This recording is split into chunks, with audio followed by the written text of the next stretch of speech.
Un seul achat. Oui, vous m'avez bien entendu, pour ce mois de septembre, je n'ai fait qu'un seul achat.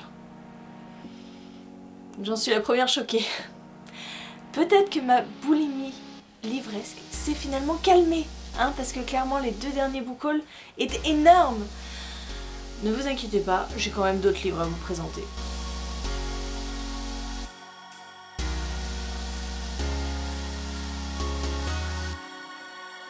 Bonjour tout le monde, c'est Maud, on se retrouve pour un nouveau book haul, le book haul du mois de septembre, et comme vous l'avez compris, j'ai été hyper raisonnable. Raisonnable dans le sens où je n'ai acheté qu'un seul livre, mais vous allez voir, c'était l'achat incontournable. Je n'ai malheureusement pas encore eu le temps de le lire, c'est assez frustrant d'ailleurs, mais je vais commencer comme d'habitude avec les services presse.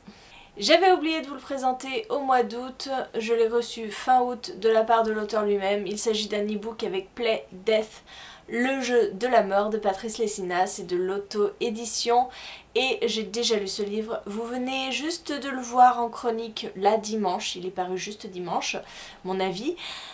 J'ai passé un super moment, donc je vous le conseille. On est dans un roman futuriste dystopique où les gens se surendettent jusqu'au recouvrement ultime. Le recouvrement ultime, c'est simple, en fait vous ne pouvez plus rembourser votre prêt. On dispose donc de votre corps, on vend vos organes au marché pour récupérer l'argent qu'on vous a prêté. Voilà. C'est ce qui va arriver donc à une mère et sa petite fille qui vont se retrouver en recouvrement ultime.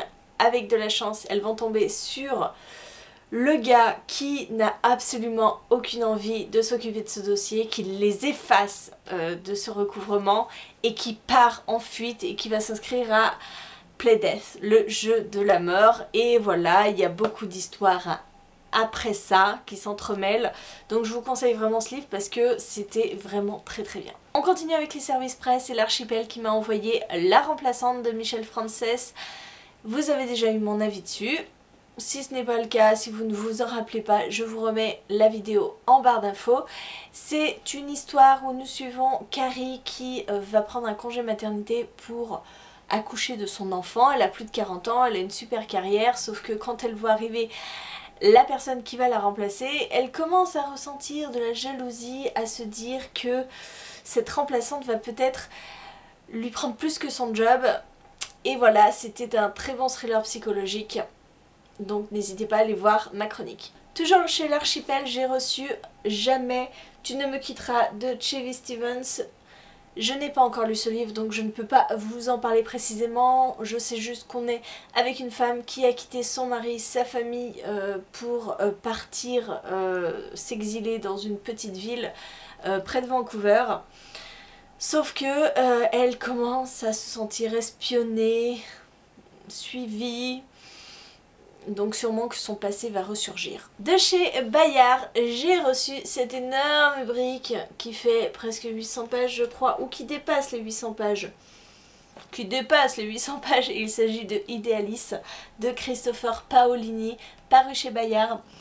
C'est le tome 1, le premier tome d'une nouvelle saga. Christopher Paolini, si vous ne savez pas qui c'est, vous devez sortir votre grotte, c'est quand même un très grand nom de la fantasy puisqu'il a écrit la saga Eragon. Donc j'ai hâte de voir ce que donne ce livre qui pèse son poids, hein. On est dans de la science-fiction à bord d'un vaisseau. Et en particulier nous suivons Kira qui lors d'une mission de routine va aborder une planète inconnue et découvrir une substance, une sorte de poussière noire qui va commencer à imprégner son corps et la transformer. Ça promet du très lourd, autant que cette pavasse. Je vous en donne des nouvelles bientôt. De la part de Big Bang, j'ai reçu Sorcery of Thorns de Margaret Rogerson. C'est un énorme coup de cœur, j'ai adoré ce livre, je le trouve absolument parfait. On est dans de la fantasy où nous suivons Elisabeth qui a toujours vécu parmi les livres. Elle se destine à être une gardienne dans la bibliothèque où elle a grandi. Simplement, ce ne sont pas les mêmes bibliothèques que chez nous. Les livres sont vivants, ils ont une âme et ils se classent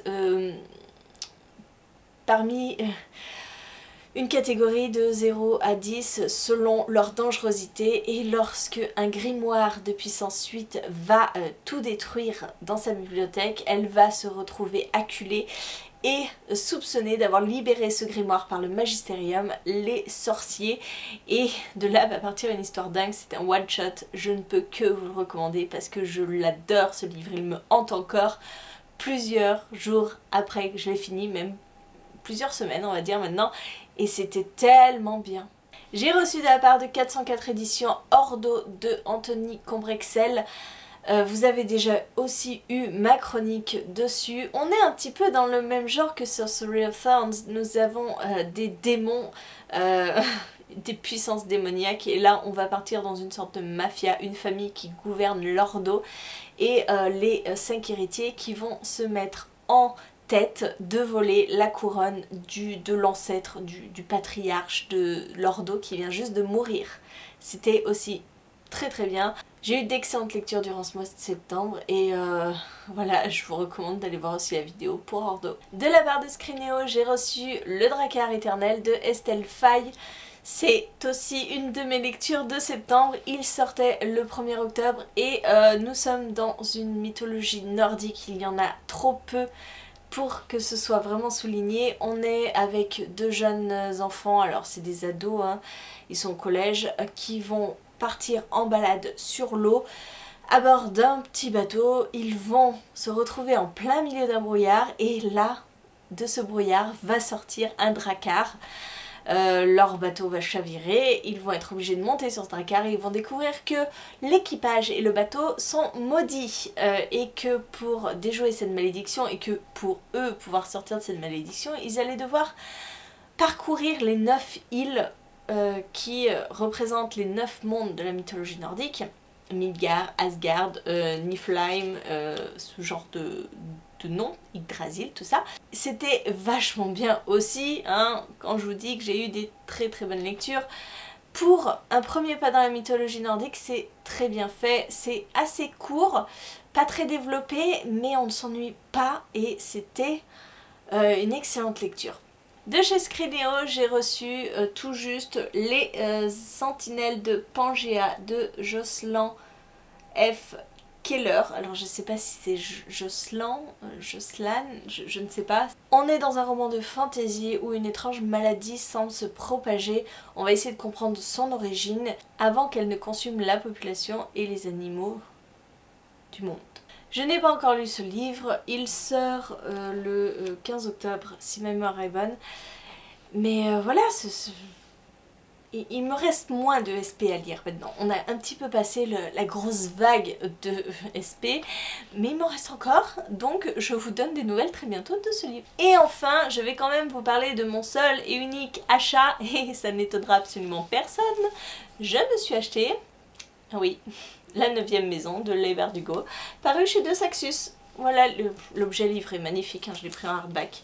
C'est mon premier De Saxus en hardback. Hein. Voilà, il fallait le souligner parce que pour le Prieuré de l'Oranger, je l'ai pas en hardback. Hein. Je me suis laissée tenter parce que c'est du Leigh Bardugo, que j'adore cet auteur. Et on est, je ne sais même pas. Moi j'achète les livres comme ça en totale confiance. Je crois qu'on est à Los Angeles, New York, je ne sais plus. On est quelque part aux États-Unis, hein, clairement dans une prestigieuse université, et je ne veux pas en savoir plus.